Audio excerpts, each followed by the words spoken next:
Communication with your teammates is one of the most important things that you need to learn in any kind of sport. Clear communication can mean the difference between stopping a goal and giving one up, between scoring on offense or losing the ball. In this chapter, I'll teach you how to communicate with your teammates during the games, in and out of the pool, and also how to position yourself to be a leader if you want to be one. So, firstly, I would like to start and to separate two things. There is technical way of talking to your teammates, and there is a non-technical way. I will begin with one which is more important, and it's a non-technical one. First of all, what kind of reputation you want to build as a teammate is that you're always taking a responsibility for whatever happens in the pool. What I mean by that is that you never try to blame somebody else for whatever is happening.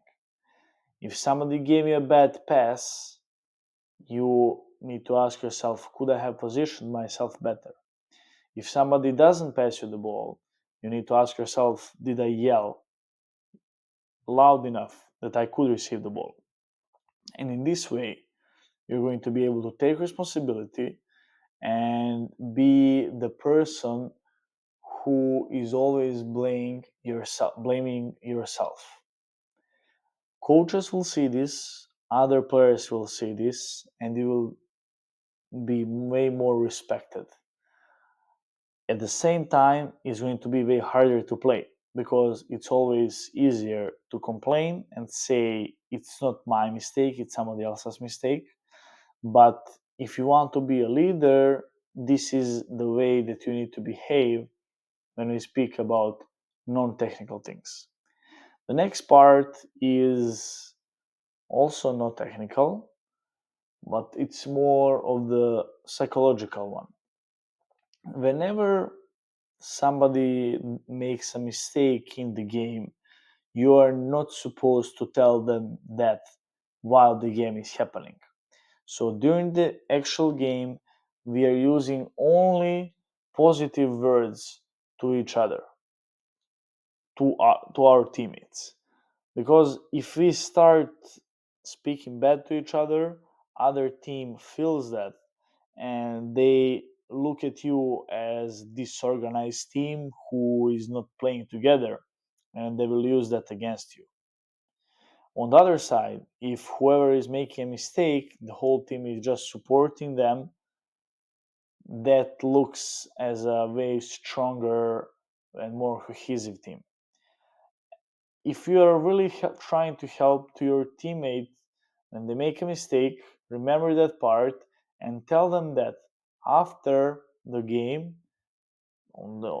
doesn't matter where, on your walk to the car or on the call later or in the next practice.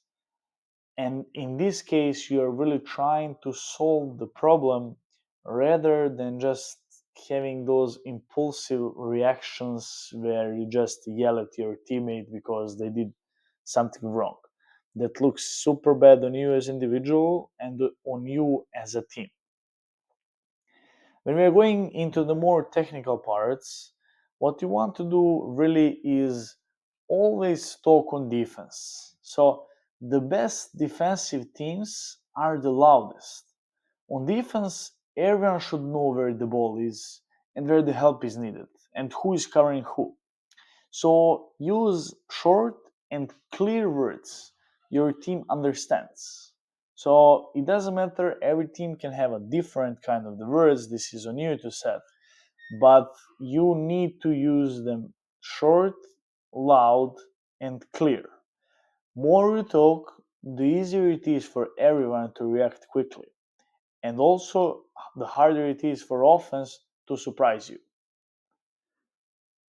Every single player should have the separate role in defense. And in this case, everyone will know what you need to do in every moment. Next part is obviously offensive. Offense requires just as much talking. All the time, You gotta call for the ball clearly. Don't just wave with your hand. Or you use your eye contact and short commands, but still you need to have the clear communication with your players. And at the moment when you have that contact with your teammates, you're able also to do that in a different ways. For example, sometimes you have a trick that when you look at somebody two times, it's going to be a pass for the catch and shot, and different kind of the codes that you can have with your teammates. But that requires a little bit more of the playing time together, a little bit more of the experience. But what is the point I'm trying to make is that you need to find a way of communication, and that you need to communicate on offense as well.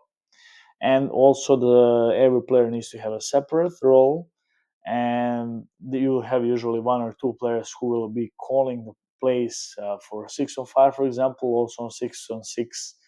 And also, this is the part where coach needs to step in and give those roles. Also, use names, use positive energy. In this part is also you need to call out teammates and by name, and that will build a connection as well between you. It will make your team look better. Some examples: nice shot, Alex, or great block, Mia. It's these positive reinforcements are keeping the energy high, and are really what separating those two. Next one is that you should really keep it short and clear and consistent. Water polo is a very fast sport. There is no time for longer explanations. Use some which is called a consistent call, so everyone understands it right away. And if your team agrees that drop means slide back to set defense, don't change it to come back, please. Confusion can cost goals. Simple, repeated language becomes automatic. The next part is build communication outside the pool. So good communication isn't just in the water, it's built outside too. Hang out with your teammates, make friendships, and really try to learn each other's personalities. And I'm not saying that you will like every single teammate that you have, but at least you want to try to meet them on a little bit higher level than just in water polo, because it will make the game go easier. The closer you are off the pool deck, the easier it is to talk and trust each other during games. Strong relationships will create stronger teams. So the point is that great water polo teams will never play silent. They always talk, they encourage each other, and at the bottom line, they trust each other. And this doesn't come just in the game. This is something that is being practiced in the regular practices, and basically whatever you do in the practice you will do in the game. Same with communication, same with tactics and different things. But what you want to do is start being vocal in practice, use those simple consistent calls, and lift your teammates up with positive energy. The practice is the time when you can also give them the constructive feedback. You can be uh, trying to explain them something or say that they did something bad.